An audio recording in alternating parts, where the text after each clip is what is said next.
ഇത് വക്കീൽ എന്ന നിലയിൽ ഞാൻ ഉപയോഗിച്ചിരുന്ന മുറിയാണ്. പക്ഷേ ഈ മുറിയിൽ ഞാൻ ഇറങ്ങിപ്പോയിട്ട് ഇപ്പോൾ 8 വർഷം കഴിഞ്ഞു. 1997 ലോക്സഭയിലേക്ക് മത്സരിക്കുന്ന ഘട്ടത്തിൽ ഈ വക്കീൽ ഓഫീസിനോട് യാത്ര പറഞ്ഞ് പോയതാണ്. പിന്നെ തിരിച്ച് ഇപ്പോൾ ഇത് ഓർമ്മ പുതുക്കുന്നതിന് വേണ്ടിയാണ് വന്നിരിക്കുന്നത്. വളരെ യാദൃശ്ചികമായാണ് ഞാൻ നിയമവൃത്തിയിലേക്ക് കടന്നു വന്നത്. MA പാസ്സായതിനു ശേഷം പത്രപ്രവർത്തകനാകേണ്ടതായിരുന്നു. പക്ഷേ അതിനിടയിലാണ് വാസ്തവത്തിൽ എൻ്റെ അമ്മയുടെ ഒരു നിർദ്ദേശപ്രകാരമായിരുന്നു എറണാകുളം ലോ കോളേജിൽ ചേർന്നു.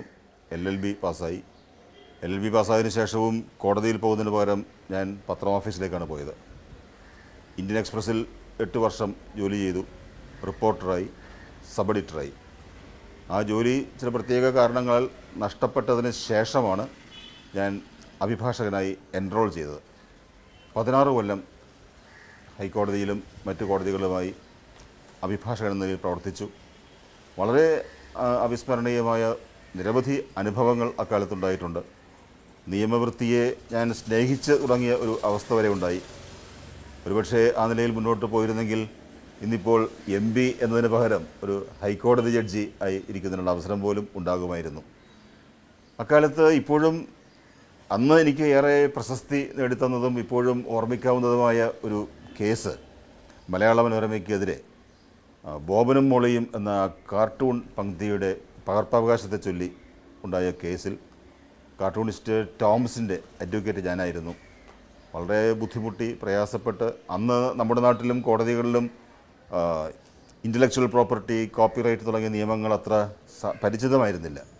ആ നിയമവും അതിൻ്റെ കാര്യങ്ങളൊക്കെ വളരെ വിശദമായി പഠിച്ച് ഗൗരവത്തോടെ ഞങ്ങൾ കേസ് നടത്തി.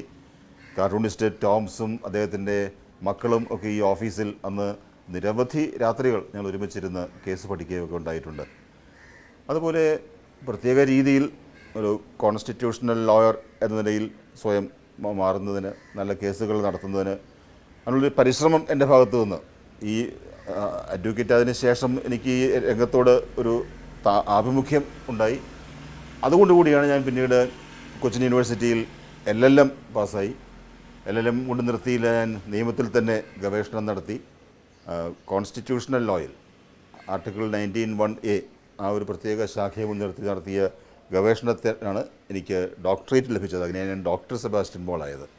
ഞാൻ 97 MB ആകുമ്പോൾ അഡ്വക്കേറ്റ് സെബാസ്റ്റ്യൻ പോൾ ആയിരുന്നു. അതിനുശേഷമാണ് ഡോക്ടർ ആയത്. അന്ന് MB എന്ന നിലയിൽ ഞാൻ കൊച്ചിൻ യൂണിവേഴ്സിറ്റിയിൽ PhD വൈവ OCക്ക് അപ്പിയർ ചെയ്തപ്പോൾ അന്ന് പത്രങ്ങളൊക്കെ വലിയ വാർത്തയായി വന്നിരുന്നു. അവരൊരു കാര്യം ചൂണ്ടിക്കാണിച്ചു, നമ്മുടെ പാർലമെൻറ്റിൽ ഇതിന് മുൻപും ഡോക്ടറേറ്റുള്ള പലരും വന്നിട്ടുണ്ട്. പക്ഷേ കോൺസ്റ്റിറ്റ്യൂഷണൽ ലോയിൽ ഡോക്ടറേറ്റുള്ള ഒരേ ഒരാളെ ഇതിനു മുമ്പ് ഇന്ത്യൻ പാർലമെൻറ്റിൽ ഉണ്ടായിട്ടുള്ളൂ. അത് അന്ന് രാഷ്ട്രപതിയായിരുന്ന ശങ്കർ ദയാൽ ശർമ്മ ആയിരുന്നു എന്ന കാര്യമൊക്കെ പത്രങ്ങളന്ന് എഴുതിയിരുന്നു. ഏതായാലും ഇപ്പോൾ എനിക്ക് തോന്നുന്നു ഞാൻ സഞ്ചരിച്ച 2 മാർഗങ്ങൾ, 2 പാതകൾ അത് എൻ്റെ എല്ലാ പ്രവർത്തനത്തിലും, പ്രത്യേകിച്ച് ഇപ്പോഴുള്ള പ്രവർത്തനത്തിൽ വളരെ സഹായകമായിട്ടുണ്ട്.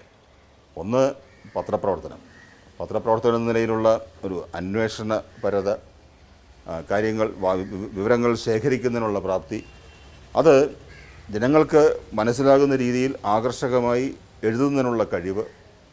അതോടൊപ്പം നിയമം എന്ന് പറയുമ്പോഴും നമ്മൾ അഭിഭാഷകർ സാധാരണ ദീർഘമായി ആവർത്തന വിരസതയോടെ അർത്ഥമില്ലാത്ത വാക്കുകൾ ഉപയോഗിക്കുന്നു എന്നൊക്കെ പറയാറുണ്ടെങ്കിലും നിയമത്തിൽ ഓരോ വാക്കിനും വളരെ വ്യക്തമായ അർത്ഥമുണ്ട്.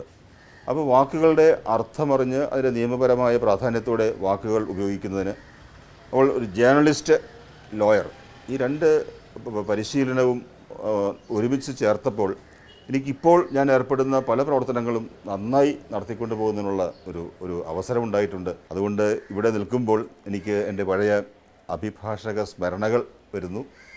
എൻ്റെ സഹപ്രവർത്തകൻ അഡ്വക്കേറ്റ് VR.K. കൈമൾ, ഞങ്ങൾ ഒരുമിച്ചാണ് ഈ മുറി അന്ന് എടുത്തത്. ഇന്ന് അഡ്വക്കേറ്റ് കൈമളും അദ്ദേഹത്തിൻ്റെ സഹപ്രവർത്തകരും ചേർന്നാണ് ഈ ഓഫീസ് നടത്തിക്കൊണ്ടു പോകുന്നത്. നിർഭാഗ്യവശാൽ ഇപ്പോൾ നമ്മൾ എത്തിയപ്പോൾ കൈമൾ ഇവിടെ ഇല്ല, അദ്ദേഹം കോടതിയിലാണ്. എങ്കിലും ആ പഴയ ഓർമ്മകൾ പുതുക്കിക്കൊണ്ട്, പഴയ അഭിഭാഷകൻ ഇല്ലാതാകുന്നില്ല, കാരണം ഇപ്പോഴും സാങ്കേതികമായി ഞാനൊരു അഡ്വക്കേറ്റാണ്. പക്ഷേ കോടതിയിൽ പോകാൻ കഴിയുന്നില്ല. ഒരു പാർലമെൻറ്റ് അംഗത്തിൻ്റെ തിരക്കിനിടയിൽ കക്ഷികളുടെ താല്പര്യങ്ങൾ നോക്കുന്നതിനോ കേസ് പഠിക്കുന്നതിനോ കൃത്യമായി കോടതിയിൽ പോകുന്നതിനോ കഴിയാത്തത് കൊണ്ട് കോടതിയിൽ പോകുന്നില്ല എന്നേ ഉള്ളൂ. അതുകൊണ്ട് ഇതെല്ലാം കഴിയുമ്പോൾ ഇനിയൊരു ചോദ്യം വരുമല്ലോ, ഇനി ഏത് തൊഴിലിലേക്ക് തിരിച്ചു പോകണം എന്നുള്ളത്. അഭിഭാഷക വൃത്തിയിലേക്ക് പോകണമോ, പത്രപ്രവർത്തകനാകണമോ, മറ്റെന്തെങ്കിലും ചെയ്യണമോ എന്ന് ചോദിച്ചാൽ ഏത് ഉത്തരം നൽകും എന്ന് ഇപ്പോൾ പറയാൻ കഴിയാത്ത അവസ്ഥയിലാണ്. ആ പഴയ ഓർമ്മകൾ പുതുക്കിക്കൊണ്ട് ഞാനിവിടെ എൻ്റെ സുഹൃത്ത് അഡ്വക്കേറ്റ് കൈമളിൻ്റെ ഈ ഓഫീസ് മുറിയിൽ നിൽക്കുന്നത്. ഇത് എൻ്റെ അമ്മയുടെ സ്ഥലം മാവേലിക്കരയാണ്. അതുകൊണ്ട് ഞാൻ ജനിച്ചത് അവിടെയായിരുന്നു. പക്ഷേ കഴിഞ്ഞ 55 വർഷമായി ഞാൻ എറണാകുളത്ത് ജീവിക്കുന്നു. എൻ്റെ പിതാവിൻ്റെ സ്ഥലമാണ് എറണാകുളം. അന്നു മുതൽ ഇന്ന് വരെ അരനൂറ്റാണ്ടായി ഈ ഭാഗത്ത് തന്നെ താമസിക്കുന്നു. ഞങ്ങളിവിടെ ഞങ്ങൾ 8 മക്കളാണ് അമ്മയ്ക്കുള്ളത്. ഞാനാണ് മൂത്തയാൾ. 4 സഹോദരിമാർ.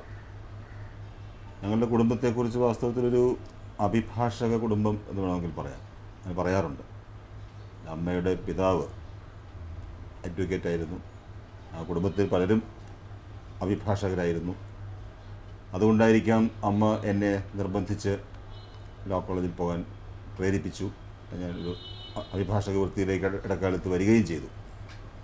അമ്മ തന്നെ പ്രായമായതിനു ശേഷം 55 വയസ്സായതിനു ശേഷം പ്രീ ഡിഗ്രി മുതൽ പഠിച്ച് മഹാരാജാസ് കോളേജിലും ലോ കോളേജിലും നേരിട്ട് ഡേ സ്കോളർ എന്ന നിലയ്ക്ക് ചേർന്ന് പഠിച്ച് MA LLB ബിരുദങ്ങൾ സമ്പാദിക്കുകയും അത് വളരെ പ്രശസ്തമായി ഫസ്റ്റ് ക്ലാസ്സോടുകൂടി പാസ്സാവുകയും എൻറോൾ ചെയ്ത് അഭിഭാഷകയാവുകയും കുറേ കാലം കോടതിയിൽ പോവുകയും ഒക്കെ ചെയ്തയാളാണ്. അതുകൊണ്ട് ഞങ്ങളുടെ കുടുംബത്തിൽ അഭിഭാഷകരുടെ എണ്ണം സ്വാഭാവികമായും വർദ്ധിച്ചു. എൻ്റെ ഭാര്യ ജുഡീഷ്യൽ ഓഫീസറാണ്. എൻ്റെ സഹോദരനും സുബൽ ജെ പോൾ, അദ്ദേഹത്തിൻ്റെ ഭാര്യ ഷീബയും അവർ പ്രാക്ടീസിങ് ലോയേഴ്സാണ്.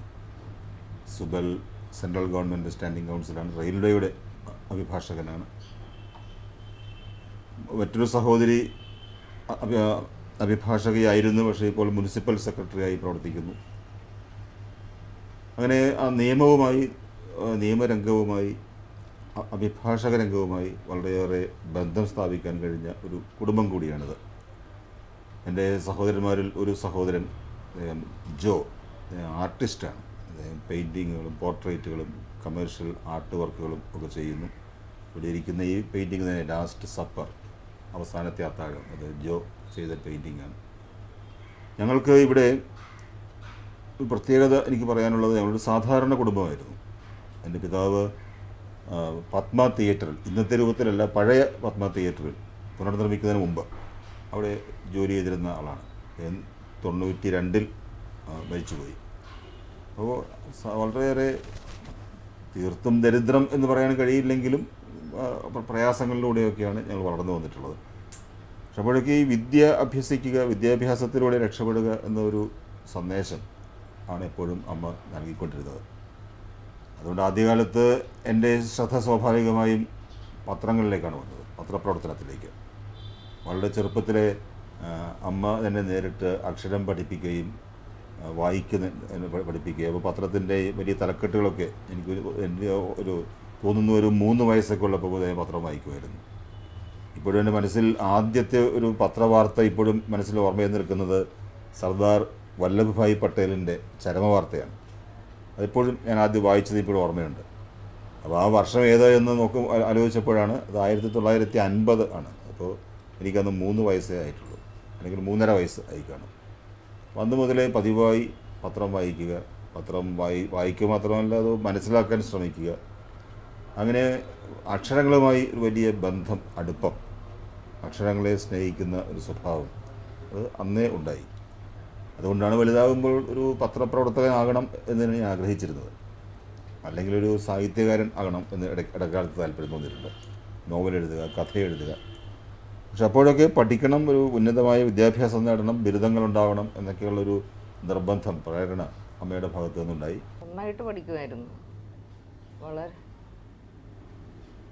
3 വയസ്സാകുന്നതിന് മുമ്പ് തന്നെ ചെറിയ ആദ്യത്തെ അക്ഷരങ്ങൾ റാ, ല, താവ ഇങ്ങനെയുള്ള അക്ഷരങ്ങളൊക്കെ പഠിക്കുമായിരുന്നു. ആ ആദ്യം പഠിച്ച അക്ഷരങ്ങളെല്ലാം പേപ്പറിൽ നോക്കി ആ പേപ്പറിലുള്ള അക്ഷരങ്ങളെല്ലാം കാണിക്കുമായിരുന്നു. പിന്നെ ചേർത്ത് വായിക്കാൻ പഠിച്ചു. ആദ്യം പേപ്പർ വായനയാണ് തുടങ്ങിയത്. പിന്നെ പഠനത്തിൽ നല്ല മിടുക്കനായിരുന്നു. ക്ലാസ്സിൽ എപ്പോഴും ഫസ്റ്റായിരുന്നു. സ്കൂളിൽ വെച്ച് അങ്ങനെ വലിയ രാഷ്ട്രീയമൊന്നുമില്ലായിരുന്നു. മഹാരാജാസ് കോളേജിൽ പോയ പിന്നെയാണ് രാഷ്ട്രീയത്തിൽ വലിയ താല്പര്യം കാണിക്കാൻ തുടങ്ങിയത്. ഒരു പുതിയ പാർട്ടി പോലും ഉണ്ടാക്കി കോളേജിൽ പഠിക്കുമ്പോൾ. പ്രോഗ്രസീവ് ഫ്രണ്ട് എന്നൊരു പാർട്ടി. ഇനി എൻ്റെ കുടുംബത്തെ പരിചയപ്പെടുത്താം. ഇത് ഭാര്യ ലിസമ്മ, ജുഡീഷ്യൽ ഓഫീസറാണ്, ഡിസ്ട്രിക്ട് ജഡ്ജാണ്. ഇപ്പോൾ കൊച്ചിയിൽ sale tax appellate tribunal judicial മെമ്പറാണ്. എനിക്ക് 3 ആൺകുട്ടികളാണ്. അതിൽ ഒരാളാണ് റോൺ ബാസ്റ്റ്യൻ, ലോ കോളേജ് വിദ്യാർത്ഥിയാണ്. മൂത്ത മകൻ ഡോൺ സെബാസ്റ്റ്യൻ, അയാൾ പത്രപ്രവർത്തകനാണ്. തിരുവനന്തപുരത്ത് പത്രപ്രവർത്തകനായി ജോലി ചെയ്യുന്നു. മുംബൈയിൽ നിന്നിറങ്ങുന്ന DNA daily news and analysis എന്ന ഇംഗ്ലീഷ് പത്രത്തിൻ്റെ കേരള കറസ്പോണ്ടൻ്റാണ്. മൂന്നാമത്തെ മകൻ SSLCക്ക് പഠിക്കുന്നു, സ്കൂൾ വിദ്യാർത്ഥി. ഇവിടെ ഞങ്ങൾ 5 പേരും ഒരേ സമയത്ത് ഒരുമിച്ച് കൂടുന്ന സന്ദർഭങ്ങൾ കുറവായിരിക്കും. 3 പേർ എല്ലാവർക്കും അവരുടേതായിട്ടുള്ള ഔദ്യോഗിക വൃത്തി അല്ലെങ്കിൽ മറ്റ് കാര്യങ്ങൾ. ഏതായാലും സൗഭാഗ്യകരമായ ഒരു കുടുംബജീവിതം നയിക്കുന്നു എന്ന് പറയുന്നതിൽ തെറ്റില്ല. ഭാര്യ വളരെ നേരത്തെ ഇവിടെ ഹൈക്കോടതിയിൽ ഉദ്യോഗസ്ഥയായിരുന്നു. അതിനുശേഷമാണ് ജുഡീഷ്യൽ സർവീസിലേക്ക് പ്രവേശിച്ചത്. എൻ്റെ മക്കളും, റോൺ ഒരു രാഷ്ട്രീയ പ്രവർത്തകൻ കൂടിയാണ്. ഇവിടെ SFIയുടെ സജീവ പ്രവർത്തകനാണ്. മഹാരാജാസ് കോളേജിൽ മുൻപ് യൂണിയൻ ചെയർമാൻ പദവി വഹിച്ചിട്ടുണ്ട്. അങ്ങനെയാണ് ഈ കുടുംബം മുന്നോട്ട് പോയിക്കൊണ്ടിരിക്കുന്നത്.